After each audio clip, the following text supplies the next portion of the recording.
city in the Middle East, and now I can't. You've got it, though. All right, fine, Conrad. I'll pull it up. 1 billion strong. No, it's not it. This is driving me Mission crazy. 1 billion? Mission 1 billion. They're going to tell you all about it. We've got Rocky Wagonhurst. He is a TV executive in Milwaukee at the CW, and Rex Sikes is the co-founder. They have a great event going on tomorrow night in Milwaukee. We'll talk about that at 7:30. Two swell guys. Our question of the night is in honor of National Back to the Future Day. What era would you travel back to? And we've got to catch up on text. We'll do that in just a bit. Let's get back to our guest, Jimmy Pardo, one of my oldest friends in the biz, so to speak. And Jim, you have such a great, I don't want to say it's stream of consciousness, but you're very off the cuff, very in the moment. You have a very unique style. You can go off on a tangent and spend 10 minutes there, and it's a thing of beauty to watch. Thank you. Who are your people would probably jump to the conclusion that it's Robin Williams or Jonathan Winters, and I'm sure you've been kind of influenced by them, but who else? Who's influenced your comedy? Well, I got to admit, Jonathan Winters might be a little bit before my inspiration. Certainly a genius and so on. But Robin certainly was somebody. But the ones that really are at the forefront of my mind are Richard Lewis is my hero. He was stream of consciousness. Same deal. Off the top of his head, he was also a great joke writer. But Richard would also just talk about his life or his day in that the brilliant way that he would. And he's the guy that I feel like I'm most like. He's my hero. Paul Reiser is a hero. Don Rickles, of course. Somebody once, I was overseas and I did a show, and somebody once said, it'll be very easy to compare Pardo to Rickles, but I think the best compliment is to say he's like Groucho. And oh, wow. I was like, you know what? I'll take that. I agree with that. I think that, Groucho was off the top of his head, and he would quote unquote insult somebody, but you even more so than Don, you knew he was kidding. And so I'll take all these guys, whatever, however you want to, absolutely. I think the current crop of guys that are, improvising and doing quote unquote crowd work that are getting all the acclaim, I don't think they're good at it. I think that there's a craft to this, and it infuriates me to see these guys that are getting Netflix specials like they all crowd work, and then it's like, oh man, and it's really hackneyed, easy crowd work, and it's not all that special or clever. It's interesting because it's all like on Reels. It's like, watch this comedian shut this guy down. I'm like, oh, I got to see this. And I click it. I'm like, that's so lame. That's just clickbait, and it's like, I'm sorry. There's just too much of it out there. Agreed. You know what I mean? Like, I do. And there's a new trend of that where it's like everybody's afraid to put their material online. So they all put down their crowd work. And it's like, but you don't do crowd work. Why do you want that to be what you're known for if that's not what you do? Like, It makes no sense to me. And also, like, you'll see times where a guy, a comedian shuts down heckler and the heckler wins. It's like, why would you put this online? Exactly. Yeah. I know, it's maddening. I don't even click on them anymore. Now I just get a billion pictures of feet in my feed, which is always fun because I clicked on a really gross foot once. So now you get is it a mixture of good and bad feet? Some, but I'm not even a foot guy, and I'm clicking on the good feet just to make sure they pop up more than the bad feet, if that makes sense. You don't want a fungus foot. I get it. Right. And Richard Lewis, I had one of my first times like leaving the Midwest was to work in Florida, and I opened for him, and I remember a joke he did, and he said the babe got up to bat and pointed like, I'm going to hit a home run. And his joke was, that's like me saying, I'm going to get an erection. And when I told this to the other comic, the comic closed his eyes and put his head down and just pointed. That made me laugh even more than with Richard Lewis because he loved it so much. It was so beautiful. But that's a great comp. Richard Lewis, I think. I love him. That's outstanding. I love him, and I miss him. He was I don't want to say he was a friend, but we became very friendly. Oh, that's so cool. And I was grateful for that because it's like, man, I can't believe I'm friends with the guy that I say is the reason I do stand up. That's pretty amazing. What's funny is I never saw him again after that, but he was so nice to me. And then I worked down there again with David Brenner. It was a big club. They brought in a lot of these big names, and he brought me into his dressing room, and I thought I was in trouble, and he was just picking my brain and talking to me. Like, two of the biggest guys in comedy were so nice to me. That kind of ruined the rest of it because you meet guys that were headlining that hadn't even been on TV, and they were the biggest jerks in the world. And I'm like, Oh, why can't they all be like those guys? I will say this, that when in talking to Richard, while he was nice to you in Florida, there's a reason why you never saw him again. He did not care for you. And you came up a lot. I brought you up a lot. I was like, if he had that strong of an opinion right. on the opener who had been doing stand up a year and badmouth me, I would even respect him more. That's somehow. a good point. Yeah. I'll take that. So let me ask you this, Jim. You got this great podcast, and I love every once in a while people will send me a message or whatever. Hey, heard your name on Never Not Funny. I just love that, and I feel like I'm part of this thing that's been going on forever, which is such a successful and fun podcast. You got in on the ground floor, but what would you be doing if you hadn't done that? Would you be doing more stand-up? Would you have continued? Like, you're a really good host. You've done a lot of acting. Like, what would you have done? I don't have a clue, Pete. You know what? I mean, I started the podcast in 2006, and then I got hired by Conan in 2009. So my life kind of became just in those lanes. I was with Conan for 8 years, 7 or 8 years. Wow. And then the podcast is going on now 20 years. And so I don't know the answer to that, because I kind of, I guess I'd be doing more. I'm happy with the amount of stand-up that I do these days. I do a nice sprinkling. I go out, I do one show and one night in the city, and I move on to the next city, and I don't get sick of my own voice, and I enjoy it. I would hate to think that I would be lugging luggage every Thursday to the airport to have to do it. Yeah. So Pete, I'll say this. I ask myself that question all the time, and the answer is I don't know, and thank God I don't have to know.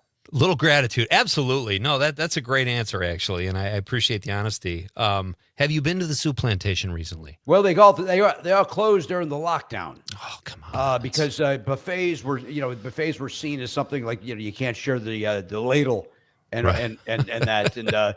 But I don't understand it. It's got a built-in sneeze guard. It's got the mask. The mask is already there for you. What do they want? I don't know. I think it was an excuse for them to go out of business. I don't know if they were doing well. Man, did I love the soup plantation. I love that place. We would just sit there for hours. Sure. It was so much fun. Who doesn't like salad and pizza slices? We still laugh. We went to Shakey's once when we first moved there, and my wife was new to LA, as was I, and you were showing us around, and this great host helping us get used to the area. And we went to the Shakey's, to the buffet, and Mary sat with the plates while we went to get salad. And you said, "Will you please tell Mary she doesn't have to guard the plates?" But here's my takeaway from that story. First of all, we have fun. There's no question about that. Yeah. B, you say I'm this great host that I'm showing you around town. I bring you to the chain restaurant Shakey's. We're in LA, and I bring you to get a corporate pizza. What about is that a good host? Let me take you to a place that's it's a franchise, but it's a lot better than the one in Wisconsin or Chicago. It was a good Shakey's, man. It was a great Shakey's. They had soda. The fried chicken was delicious. I loved it. Yeah, my wife hates the place, so we can't even. I can't even look at it when we drive past it. It's like because if I look at it, I'm gonna go. My body will go, "Hey, what about Shakey's?" And I know the answer, so I just gotta have little horse blinders on. We had a lot of the kids' birthday parties there. It was fun, but I'm laughing because your wife, when you first got together with her, she was like, "Why does he do this? Why does he go to Beverly Hills? Why does he like Shakey's? What is he doing?" Yeah, but she still loved me and still tolerated my nonsense. We've been together now 27 years, I think it is. Oh, that's crazy. Very grateful. I want her back on the show, but I don't want to be a pest. So pass you're not that a pest. along, Ask please. her. She'd love to I have. it. I've emailed her, and she's, keeps claiming it goes to her junk box, which is fine. No, I'm kidding. I would love to have her on, and I will email her again, but I don't want to, I'm like, I don't know. Hey, before we let you get out of here, Jim, you're a good binge watcher. You binge watching anything you could recommend? You know what? Taskmaster is always great. You watch that on YouTube. The great, game show from England, hosted by Greg Davies, who I actually wrote a fan letter to. I wrote Greg Davies a fan letter saying, people here. Robin Williams once said that I had a quicker mind than him. Robin Williams said that to me, and it was one. Yeah, I remember that. That's honors. So cool. And I wrote Greg Davies to tell him, just so you know that this compliment doesn't come out of nowhere. Robin Williams told me I'm the funniest man he's ever seen. I'm telling you, you're the fastest mind I've ever seen. So understand I'm complimenting you. And he wrote back a real nice email. And it was very kind. So I love Taskmaster, and it's been months since it ended, and I'm kind of going through withdrawal about it. Wow. The Pit. I thought The Pit was the greatest thing I've seen on TV in ages. A lot of people agree with you. Yeah, You didn't care watched, for it. No, I watched the first episode. I'm not a huge medical drama guy. I just finished Task. I love a good cop show or a good. Me too. And my buddy Jamie is the bad guy on it, and he's great. And I just watched the finale. It was so good. But I have to go back to The Pit because I've heard so much good stuff about it. Can I say this? I have never in my life. I'm a cop guy too. I'm currently watching Policewoman, starring Angie Dickinson. That's what I'm binging at the moment. I don't like medical shows, and somebody said The Pit is great. The first episode is like, oh man, well, I don't know, this isn't for me. But then, man, I was all in, and now I say, I'm like, I'm jonesing for when it comes back. It was really great.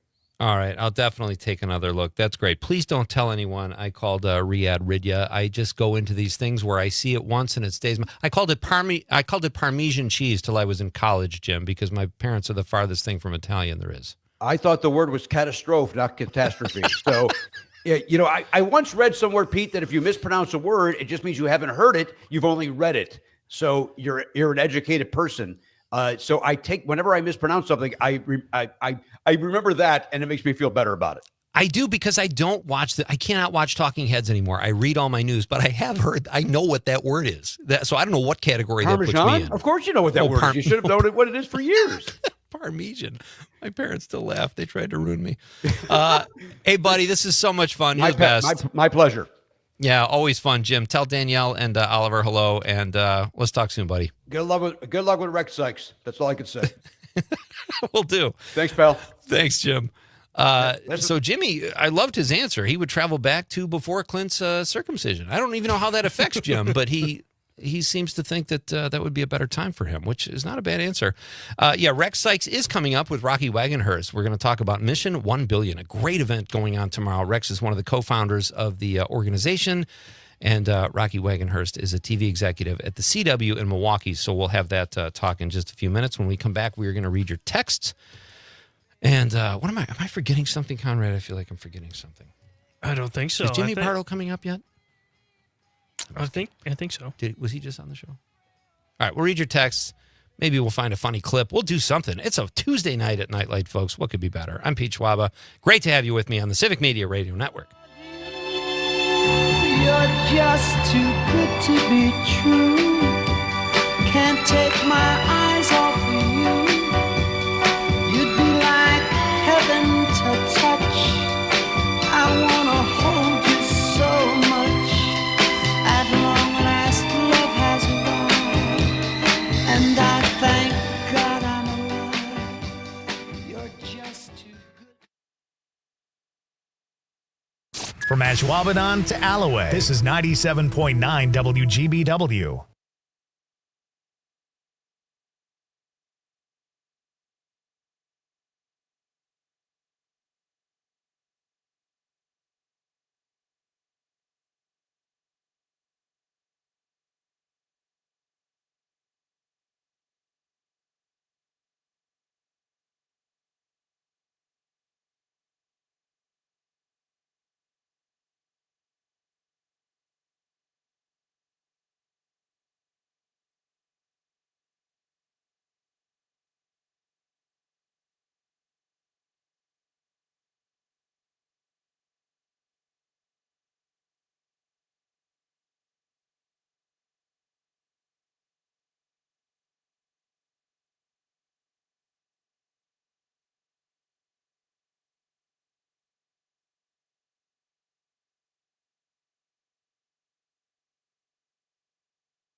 Great to have you with me. It is a Tuesday night here. It's a Tuesday night edition of Night Lite. Oftentimes the best edition of Night Lite throughout the course of the week. We're going to get caught up with your texts in just a moment. Tonight's question is, what era would you travel back to? It is National Back to the Future Day. So that is our question. Be part of the show and let us know what you think or where you'd go. So I do these Night Lite window pictures every night. And I go out to take a picture. And these two guys are trying to get in the building. I'm like, hey, man, what gives? Ready to kick some ass, right? Yeah, of course. Kidding. They don't pay me that much money. I'm kidding. But I'm not going to risk bodily harm. If someone's trying to get in the building, go ahead. It's all yours, guys. There's nothing in the till. We keep no cash. No, they were very nice guys. They are running a fishing. It's this is what it is. And I did some research on this. It seems legit. Very nice guys. They're looking for volunteers. It's International Teams Fishing, the 2025 Street Fishing World Championship. Street fishing. What is street fishing? I guess it's like playground basketball, but for fishing. Like you fish the streets, right? It says, see international anglers fishing along the banks of the Fox River in Green Bay, City of De Pere, Village of Alloway, and Village of Schwaba. Cheer on your favorite nation, all catch and release. Now, I'm an inside guy, but even I know what that means. That means you catch the fish and you throw it back. Very humane. But you can find more information if you want at www.usangling.org. www.usangling.org. It was John Nite and Mike, I have to find Mike's last name, McNett. Nice guys. Good luck with the event, guys. They will be on our Night Lite fun window picture tonight. And are you a fisherman? No. Yeah, me either. I can't remember the last time I went fishing. I like, and this is not a pun either, but the angle, the street fishing world championship. I don't think I could ever watch fishing either, but. Do you think we can make a run at it? I don't know. Maybe with a winning attitude we could. Show up, bring our game face. We got a phone call? Yeah, Ollie from the Northwoods. All right. Ollie, how are you? I'm good. You guys sound great tonight. Well, thank you. Thanks for listening. What's on your mind? Well, if I could go back to the future, I would pick 1946. Okay. And for one reason, because then I would be born before my oldest sister, and I would actually be the oldest sister. And believe me, it was no fun being the middle sister, and I could give them a taste of their own medicine. You could boss them around. Yep. My wife is a middle child too, Ollie. So I've heard this my whole time with her. Like, she constantly is saying that there's a National Middle Child Day. I don't know if you know that, but you should celebrate that as well. And 46. That's when I would go. Maybe we could hit a gin joint together in a different era, Ollie. That would be fun. That sounds good. All right. My sister I had two older sisters, and they used to take me and my little sister, and they would say, "Oh, let's play fights," and they would my older sister would take me into one corner, and the other sister would take my younger sister into another corner. And then they'd say, "Okay, when we ring the bell, you girls come out fighting." And we were so stupid that we'd do it, and then they'd sit there and say, "Kick her, bite her, pull her hair." Oh, my gosh. What in the heck was happening in the Northwoods household? That's great. Well, my dad was in the Army then, and we did have lots of great times traveling, and so it would have been wonderful to be the older sister during that time. Well, I wish you luck in the next life, my friend. Great phone call. Thank you so much, Ollie, as always. All righty. Bye-bye. All right. Have a great night. JB Thompson, watching the radio on the stream, says a concert full of nude people doesn't happen to you often. It does not. Maybe I'm running with the wrong crowd, because that was my comment to you earlier. Yeah, people I mean, go that's to Woodstock, and all of a sudden they're surrounded by nude people. It's a Saturday for me. It's a Saturday. All right. Mm-hmm. I'm usually reading scripture and heading off to church then, but you guys do what you got to do. Jim from Appleton in the 920 says the 1970s, early on, the best music. We still play it on the radio. Muscle cars were top of the line. That's a great text. Thank you, Jim. I never had a muscle car. I always thought that'd be cool, though, like a Mustang or something. Steve from Florida, the 920, Conrad's dad says, the era I would love to travel back to is 1865 so I could meet my great-great-great-grandfather, Nicholas, when he bought the homestead farm in Ashford, Wisconsin. That would be Conrad's great-great-great-great-grandfather. Great-great-great-great-grandfather. That's a lot of greats. And your dad just said that's a lot of greats. You know, this is what I would extend that, Dad. All right, this is what you go back to visit him, but then you have him invent something that he doesn't know about yet. Right. So that we're just loaded with money. You're like the farm Kennedys of Wisconsin. We invent some farm product. I can't imagine. I would not do well on a farm. I have allergies, and I don't like hay. I only lived there till I was like 5. So Did you really? Yeah. Oh, that's pretty cool. Thank you for the family history there, Steve. Appreciate that. Let's see, what else? Am I missing anything? I think I'm caught up on text, right? My mom texted in. Where's your mom's text? I'll let you read that because she's your mom. Yeah, she said, love the music from Happy Days and the drive-in theaters, so I would think it would be a fun time to go back to, which I don't know what time that is, but... It's the 50s. Happy Days was set in the 50s, filmed in the 70s, and I always thought that too, Paula. Actually, I remember watching that when I was growing up, and I thought that would be a cool... I don't know. That's a great answer. All right. It's not too late. Text us what era you would like to travel to. When we come back, we're going to talk about a really cool event put on by Mission 1 Billion. That is tomorrow night in Milwaukee. Co-founder Rex Sikes will be here, and TV executive in Milwaukee at the CW, Rocky Wagonhurst, who's had a really cool history, will be here too. That's coming up next on Nite Lite with Pete Schwaba on the Civic Media Radio Network. When the jazzman's testifying, a faithless man he leaves. He can sing you into paradise. From Hobart to Bay Settlement, 97.9 WGBW.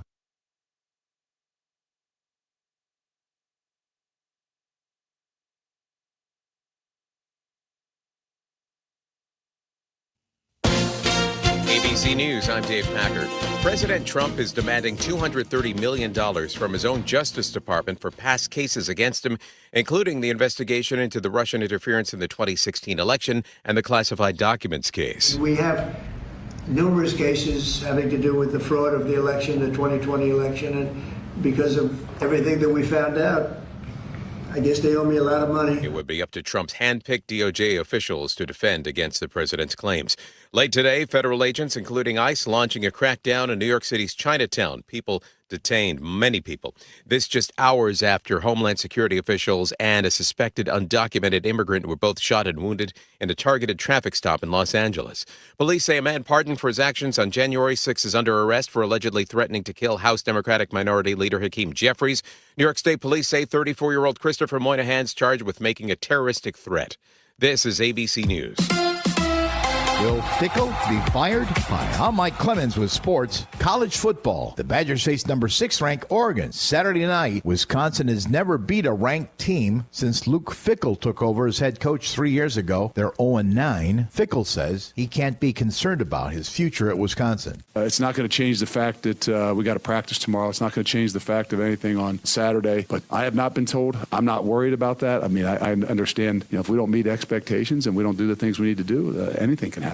Athletic Director Chris McIntosh releasing a statement in support of the coach. College hoops. Former Marquette star Cam Jones arrested and jailed for leading police in Indianapolis on a brief chase on I-65 yesterday. Jones, drafted by the Pacers this summer, said he was late for practice. He was clocked at 90 miles an hour. In Milwaukee, the Bucks kick off the NBA season tomorrow night against the Washington Wizards. They're planning a welcome back tribute to Chris Middleton. With sports, I'm Mike Clemens.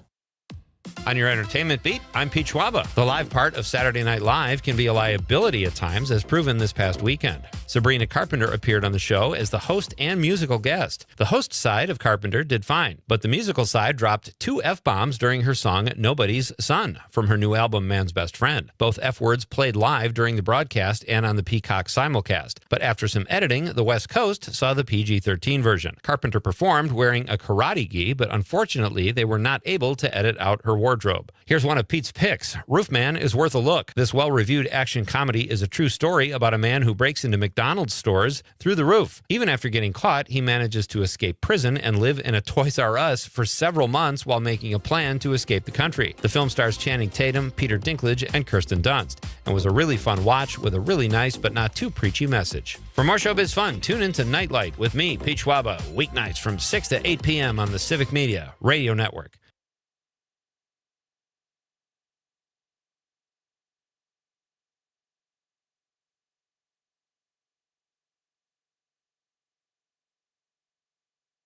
I'm meteorologist Mace Michaels. Cloudy and breezy for tonight with occasional showers and a low close to 40. We'll look for more clouds for tomorrow, a pop-up shower or two possible and still breezy. A high near 50. A return to sunshine for Thursday and Friday, high low 50s. Currently it's 44 degrees.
Jane Matnair and Greg Bach.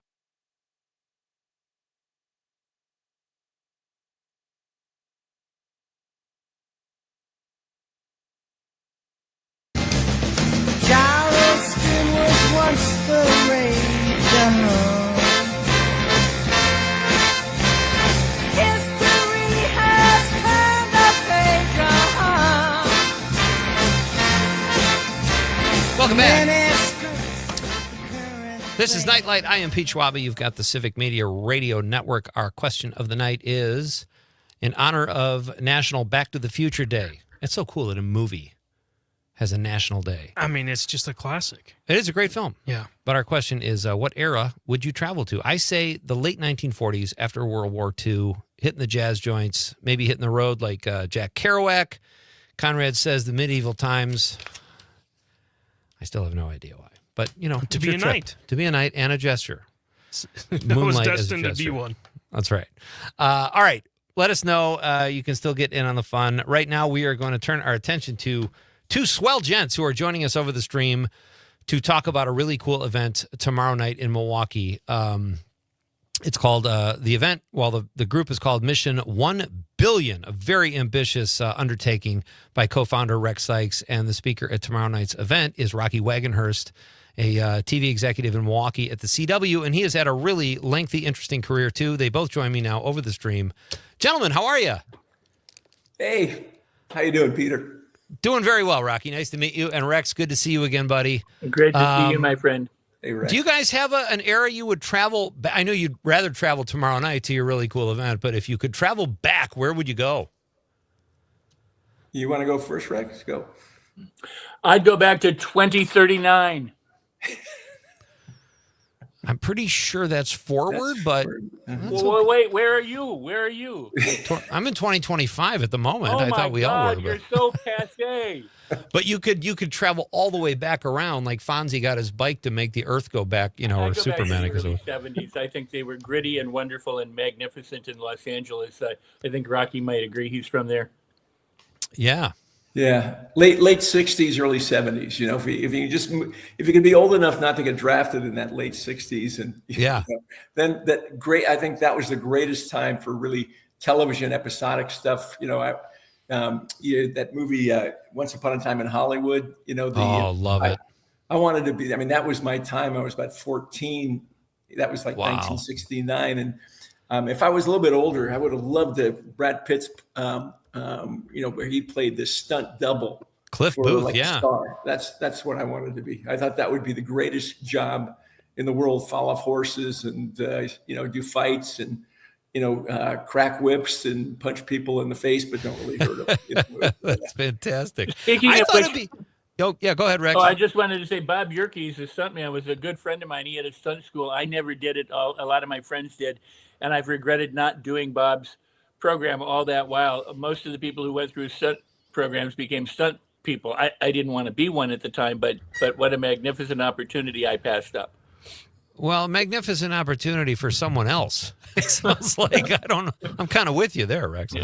Well, the great thing was nice though, as you get older, I'm kind of older now, when you learn how to fall. I mean, I was riding my bike the other day and going up and I kind of hit something and fell, and I was surprised, nice roll, and came up and just broke my phone, but that was about it.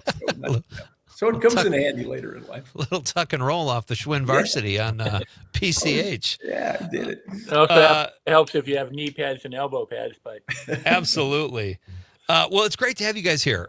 So let's talk about this. Rex, you reached out to me a couple weeks ago. It sounds like a really fun event. It sounds like a very interesting group. Before we talk about the event, tell us how this group came to be and what exactly your mission is with. Well, thanks for asking, Pete. And Yeah. I love you, so I appreciate you having us on. My pleasure. Mission 1 Billion was the brainchild of Dan Brisgell, who is my co-founder, partner. He and I had very similar goals, and that was to create essentially a program, a work in progress, a platform that would allow people. And I think, by the way, Mission 1 Billion is too small. I think we could reach mission all billions. The point is, if you remember Hands Across America, all you had to do was just make sure that you didn't break the chain, and you could stretch people all the way across the country. We can do that with everybody in the world if we wanted to. The Mission 1 Billion, the brilliant part of it was, for both of us, was we wanted an educational platform that would help support filmmakers anywhere in the world and help them produce their projects, market their projects, distribute their projects, and make money in doing so. And we wanted to do that in Wisconsin. Now that the incentives are coming in, we wanted to support filmmakers who are within the state who don't necessarily benefit from the incentives. But we applaud the incentives, we celebrate the incentives, and we're glad that they're here. What Dan had added to the whole mix that said, I'm in, was he said, I want to give I want to give a portion of the proceeds to charity for children in need. And I went, this is absolutely amazing. Not only are we doing the work that we love, but we're adding to benefiting other people. So Mission 1 Billion is about supporting filmmakers in their endeavors, helping them to profit, and also give money to charity. That's the voice of Rex Sikes. He is one of the co-founders of Mission 1 Billion. And we're a nonprofit. And you can catch his movie beat on YouTube. He likes to talk movies. Rocky Wagonhurst is also here. He is a TV executive in Milwaukee at the CW, a vice president and general manager of the CW network. Rocky, how did you end up in Milwaukee? Are you digging it? Yeah, I mean, I've been here almost 2.5 years now, and I'm one of those TV guys. I've moved all over. I started in '84, in television, and moved from Sacramento. Grew up in Los Angeles. Started my career as a TV guy, as an account exec in Sacramento. Went to Denver, went back to LA for a while, then went back out. I've been to Bozeman. I was in Baltimore for a lot of years. Working at the CBS O&O. I worked for Comcast, UPN. Always love this kind of the second, third stations in the market because it's a lot more fun, than like getting that football team that's, it's 5 or 6 away from the Super Bowl. It makes it a little bit more fun.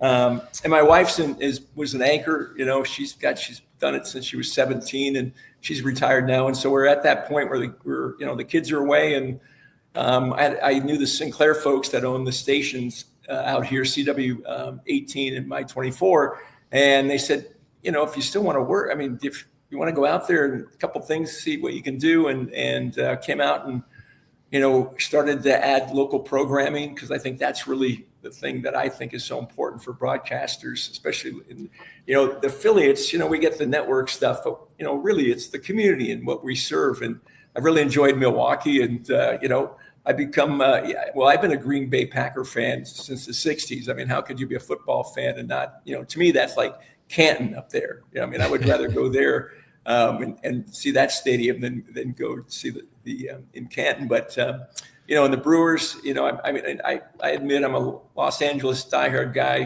Dodgers, I can't. They're not quite the Dodgers I grew up watching, but they're pretty fantastic guys. And Brewers, I always say, guys, it takes a long time. You almost got it. It takes a while to get used to doing it. The Dodgers go and they usually don't win, so we'll still see what happens. So it's really been great. And then the Bucks, I guess they start tomorrow night, so we got that going. Yeah.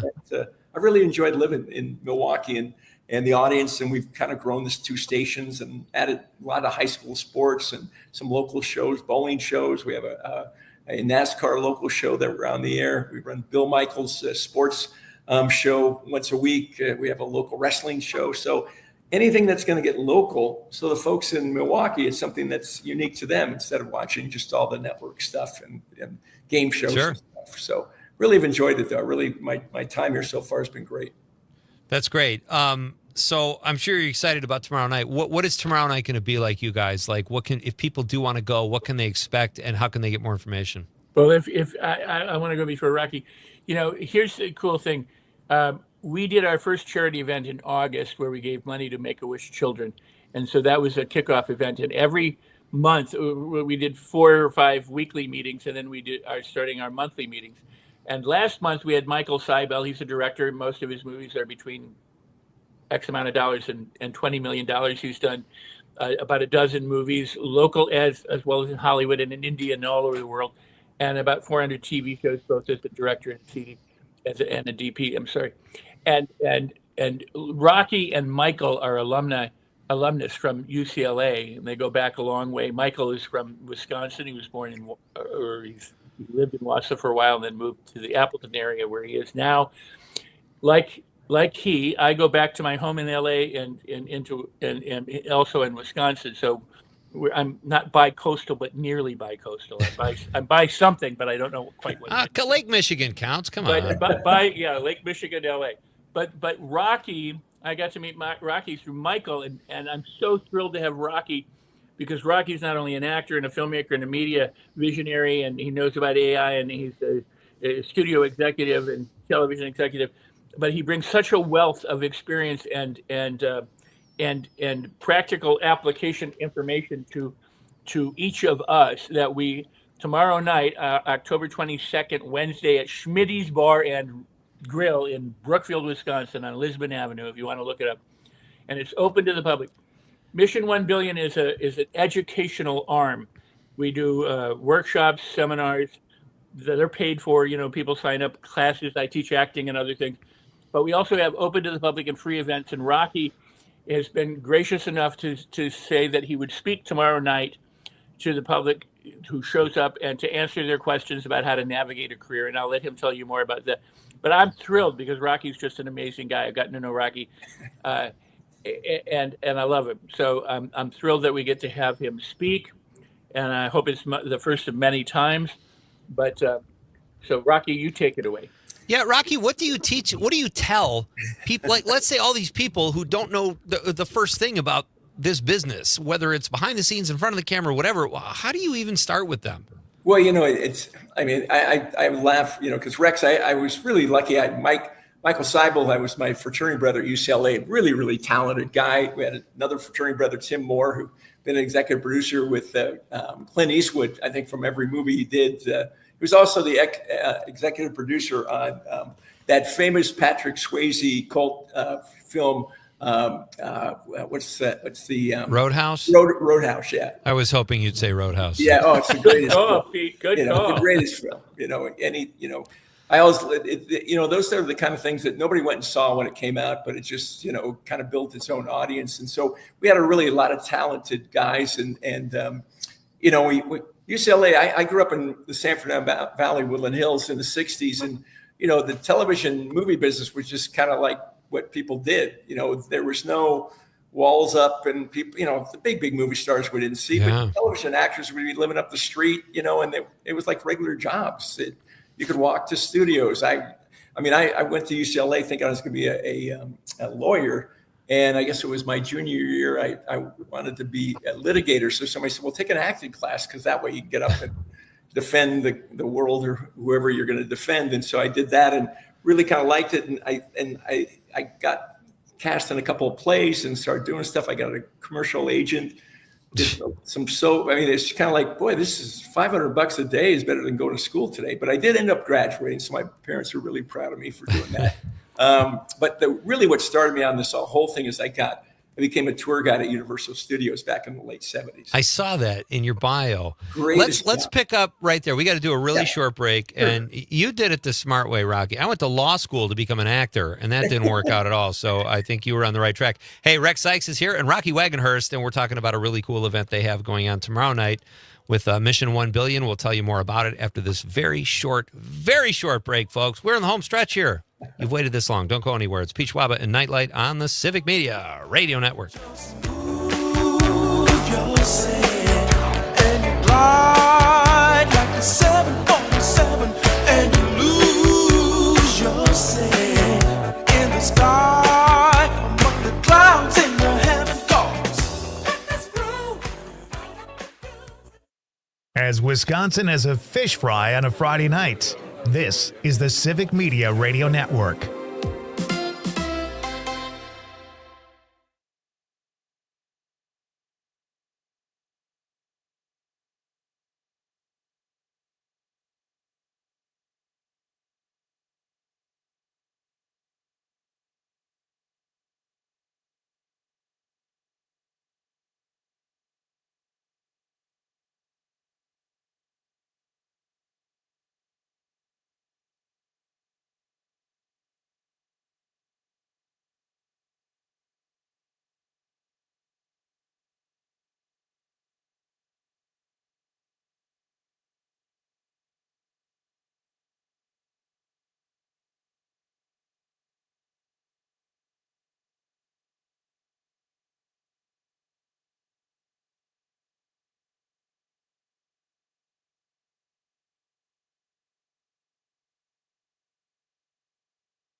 Download the Civic Media app in the Google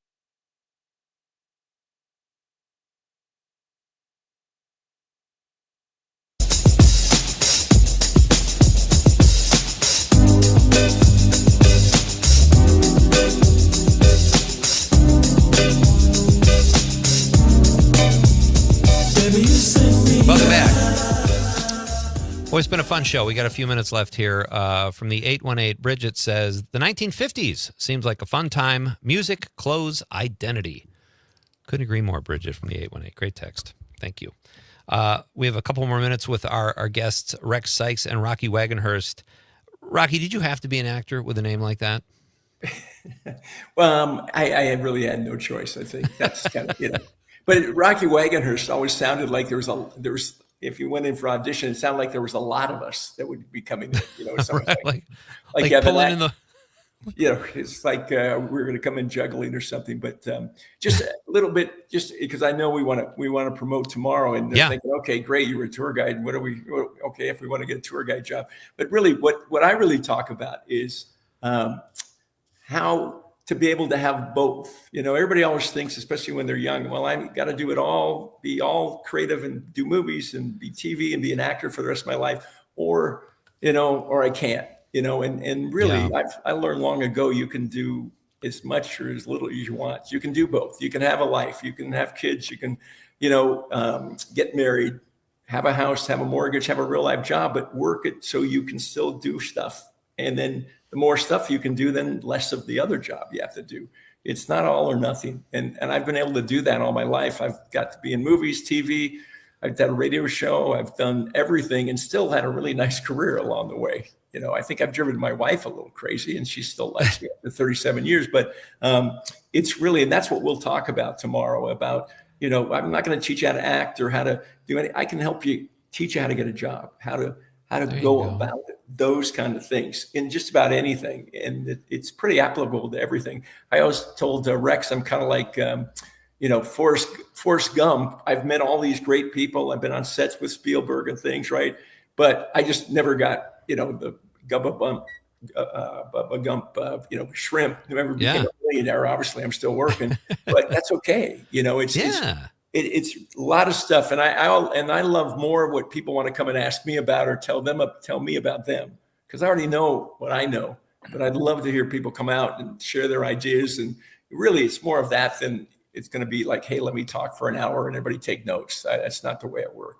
Well, you've got a guy here who's an open book, folks. So if you are listening and you're in the Milwaukee area, check this out tonight because Rocky is very approachable. I know Rex is very approachable. We got a text too, Rocky, that said, Rocky, you like Ohtani. How can you not, right? I mean, our Brewers. I don't care who you're rooting for. That was something it's unbelievable. Otherworldly on Friday night, so. I listen, I love that you started as a tour guide too. We lived a mile from Universal for almost 15 years, and I took the kids there all the time. It was closer than Disneyland. Such a fun thing, and it's such a great story that you started there.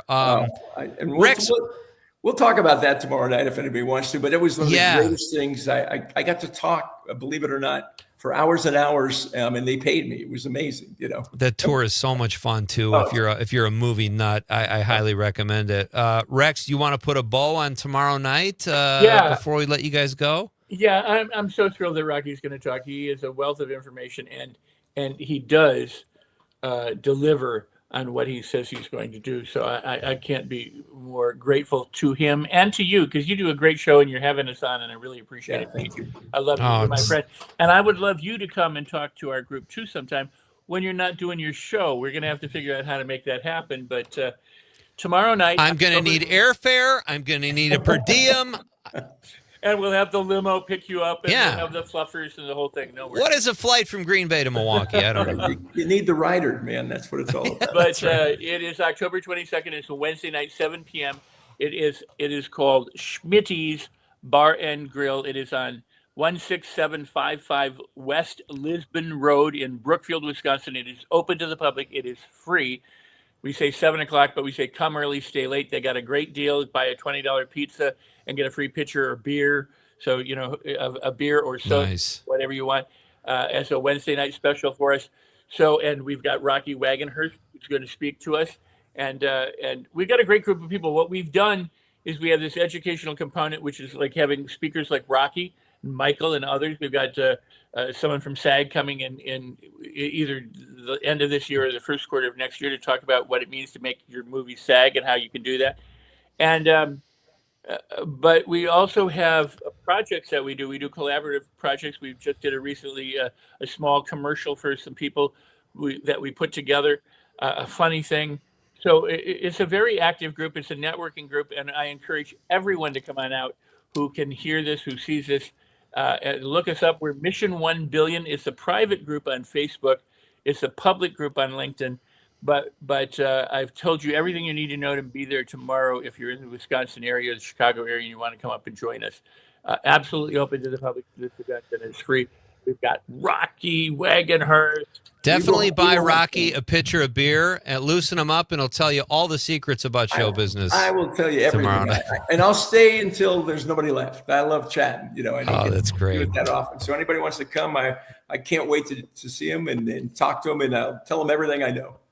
Rocky, it's been great meeting you. Rex, great seeing you again, buddy. Good luck with the event tomorrow, guys. Thanks for spending some time with us here, and hopefully we can help you get some butts in the seat. Have a great time. Can I say one more thing? Yep. Actually, Rocky is my guest on Rex Sikes Movie Beat. We recorded an episode. We're launching it now. We didn't want to do it too premature to the event, but so if people want to subscribe, it's free to subscribe to Rex Sikes Movie Beat on Spotify. They can also hear Rocky there.